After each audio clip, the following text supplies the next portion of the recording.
What will you do if a family member of yours needs long-term care? It's a question many of us put off, and unfortunately, if and when it happens, it can put a terrible emotional and financial burden on the entire family, particularly women who make up 2/3 of the caregivers in our country. This morning, we're talking about what steps we should take to get ready just in case. Phyllis Shelton, author of Long-Term Care, Your Financial Planning Guide, is joining us this morning with much more. Good morning, Phyllis. Hi, Christy. Thanks for being here. I'm happy to be here. Lots of information in your book, a book that you wrote because of a personal tragedy that happened in your life. Can you share that with us? I sure can. It defined my life. My mother took care of my grandfather in our home for almost 10 years, and she did that by working nights as a nurse. And then he still spent the last 2 years of his life in a nursing home because she just couldn't manage his care anymore. So then she worked double shifts to pay for the nursing home. And she died at 54 after a 2-year battle with breast cancer. And I just think it was all those years of always being on call.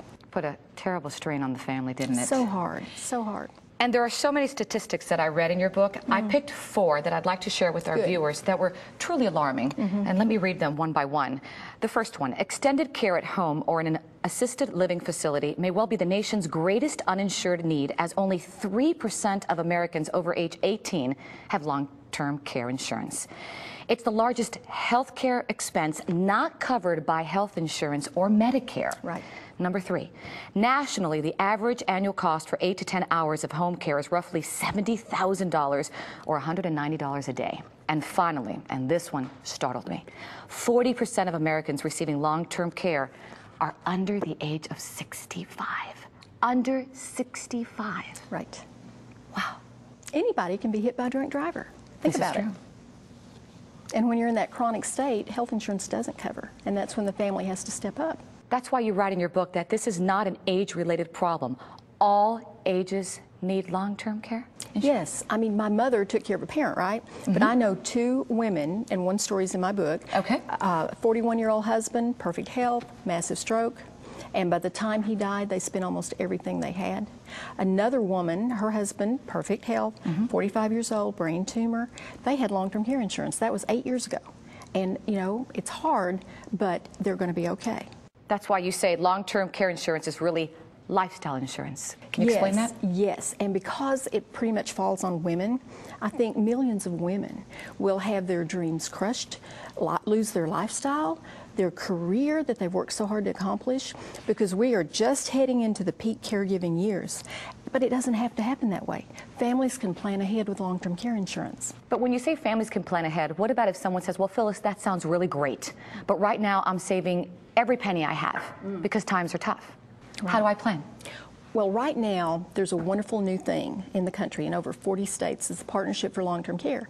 So you can just buy a small policy, and if you buy an inflation benefit, then if you ever have to turn to Medicaid, you may get 1 or 2 years of benefits.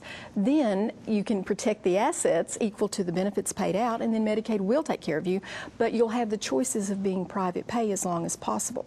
And before we wrap up, I want to ask you one final thing. Misconceptions about long-term care. Well, the big one is it's all about nursing home, which less than 15% of the care is in a nursing home. That's what I think. This insurance is what keeps people out of nursing homes, Christy, by giving money to pay caregivers at home. But the biggest thing that we're not talking about, I just saw a survey this morning, 96% of adult children have never spoken to their parents about this topic. Now think about it.